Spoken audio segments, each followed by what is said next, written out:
Hey guys, this is again your girl Raya, and I'm back with another video. And this is pretty much to give you guys a walkthrough on this week's event, and the event is called Awakening Event. Now, the event is called that way, it's because you are awakening your weapons into something much more amazing than what it already is. So, pretty much, this is a very confusing event for me. Up until now, I'm still confused AF. But I'll try to explain this to you guys as in the best way I could. I've already gathered as much questions or as much answers that I can to share with you guys, so I hope that it helps. Now, pretty much, let's get started. So, first off, before everything else, I just want to give a big shout out to all of my friends from almost all my group chats for answering my questions. Pretty much on this one, I wouldn't be able to do the video without you guys, so thank you so much. And also, I want to do a big shout out to XNEV, that's his IGN, because I don't know, I was just really flattered that he gave me a lemon and lime, so thank you. So this awakening system, pretty much this is a permanent addition to the system that we originally have, but the event pretty much is a kickoff to help players expedite on making their weapons powerful. So there are things that you can actually craft using this event. There's a medium incest fragment, large, and then the bound awakening gem, and then the elite bound awakening gem. Now let's start first with the medium. Now before you can actually craft a medium one, you need 5 small incense that you can farm all over Arlor except Crypt, Tomb, Kraken Mine, Lost Mage Mine, all of those dark tomb places. You cannot farm the essence or the fragment, the small instance. So do not be weirded out that a lot of people are actually farming it and then some of you guys don't. It's because you're farming in the wrong place. Now second, you would notice that you're not farming any energy essence even though this event requires energy, because they did that on purpose. It's not a bug. Okay? So if I were you guys, if you want to be on the leaderboard, just be mindful and think about it like 3 times or so if you really wanted to waste your energy on the event. I'm not saying that this is a waste of energy, but I'm saying that it's not profitable. my opinion, okay? My opinion. Now, there's another thing that is pretty much confusing with a lot of players. Now, one is, why are there a lot of gems? So let's pretty much I'll explain them one by one.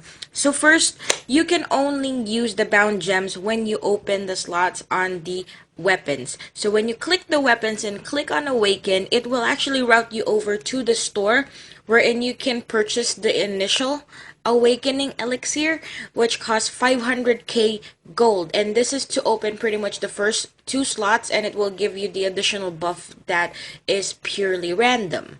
Okay, now if you do not like the buff and you wanted to actually upgrade it into something better, then that's the time that you use the 5 plats version. Okay, but if I were you guys, be smart, play smart.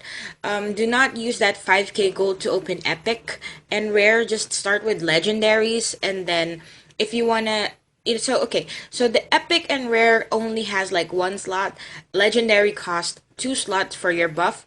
Mythic is 3, and then Arcane is 4. So if it only opens like 2 for the first one, then you have to buy the 5 plat version using plats, or you can purchase that on CS since it's tradable. Then you can open the 3rd and the 4th, and it will give you a random buff. Now it's up to you if you're gonna love them or not.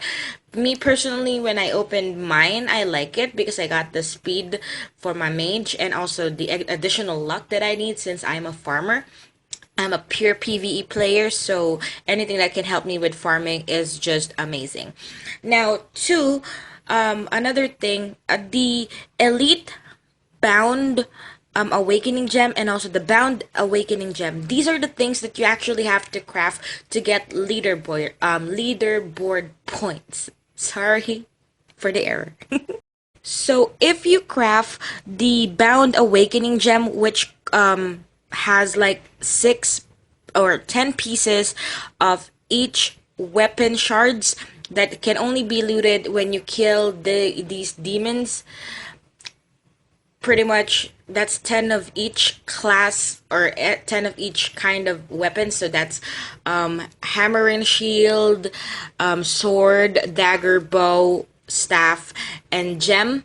When you craft that, that only, like, you will have to craft them for like 10 minutes. That costs 1 LB point.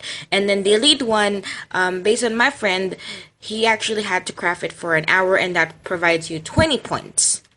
So play smart.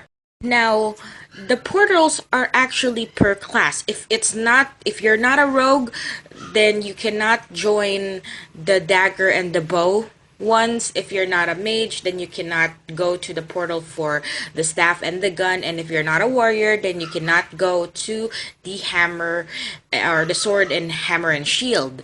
Okay, so pretty much to make the event successful, if you have all of these extra items and you have a group of friends, it's better to actually play with your friends. So at least just one rogue, one mage, one warrior, and then you just pretty much exchange stuff. So at least you guys can be on leaderboard.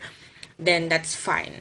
Okay, because the leaderboard stuff, I think the only thing that's really amazing on that is the banner, and everyone knows that because everyone likes the extra thing that nobody else's have, except that extra 100% per each class.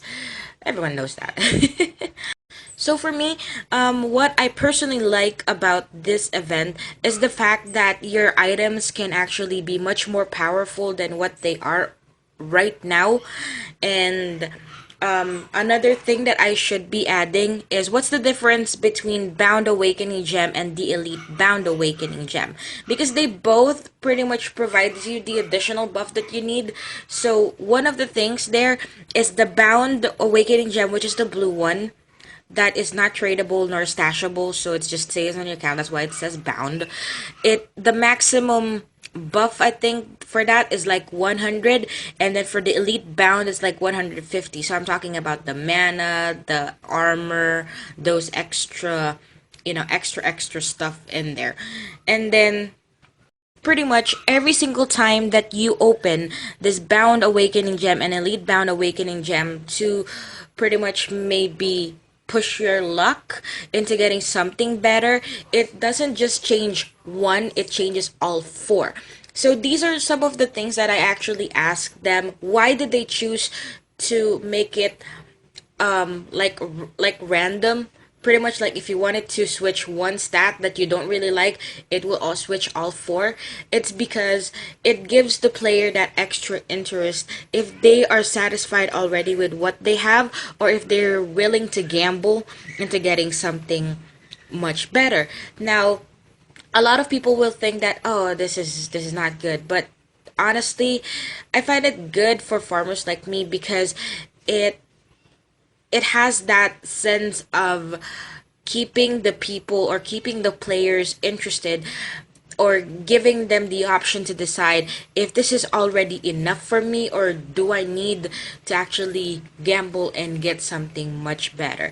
So again, pretty much the energy essence will not drop during this event, so be mindful if you're gonna be using your forge energy kits, or if you're gonna be using it on the next event. That's up to you.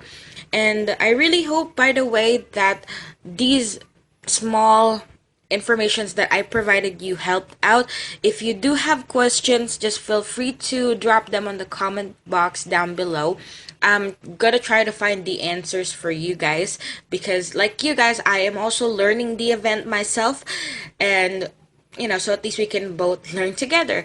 So again, I really want to thank you so much for spending 10 minutes of your time watching the video. See you again next week for my video. If you have questions, I will answer them for you. I love you guys. Thank you so much. And again, love, Raya.